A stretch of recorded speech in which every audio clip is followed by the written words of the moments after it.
So Daniel, you've been in the banking business in various ways. You worked in it for a while, and then you ended up getting into banking yourself. Tell us a little bit about that journey. Started out from Nebraska, growing up on a farm, and went to University of Nebraska and had an ag econ degree, and actually went to work for Farm Credit System out of school, and was in Nebraska 5 years during the early '80s with the farm crisis, and I foreclosed on more loans than I ever made. And at about age 25, I gave that up and I moved to California and worked with Farm Credit out there doing loan review, and got a lot of experience around the western U.S.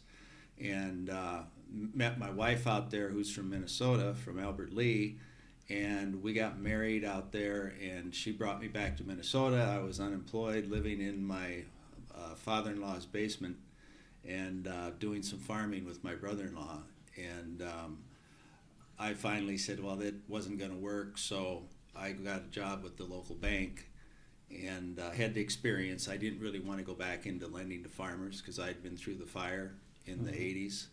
And That firsthand experience tells you a lot, doesn't it? firsthand experience. I mean, death threats and people with guns and all that stuff was going on then.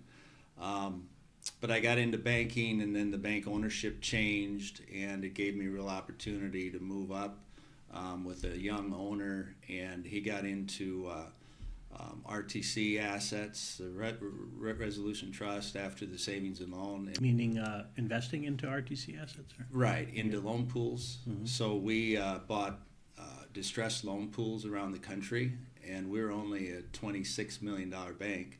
We had an airplane, and we wanted to utilize the airplane because the owner had a pilot's license.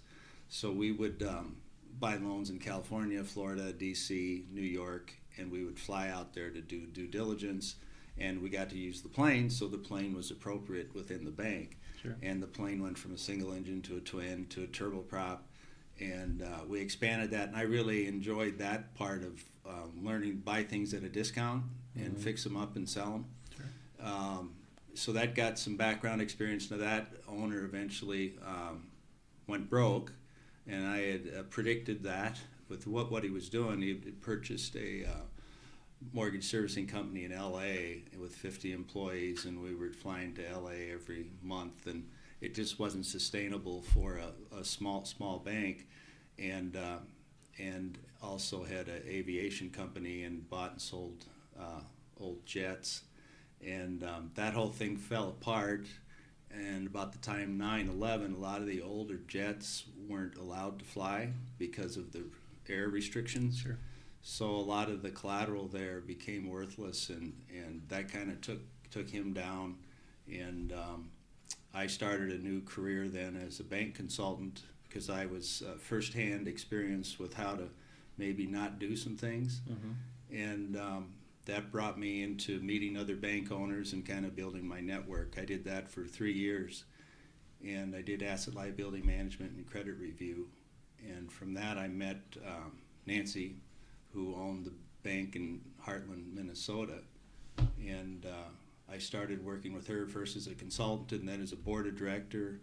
And then I went to work as an employee when we opened a branch up in Albert Lea, because they were just in Heartland and Freeborn, two small towns. And from there we started a branch in Albert Lea at zero and basically grew that up. 10 years later, we had the opportunity to buy the bank from Nancy, and I put a group of investors together, family, friends, customers, and wannabe customers, and we raised about $8 million, and then borrowed some money, and we bought the bank. It was $90 million at that time.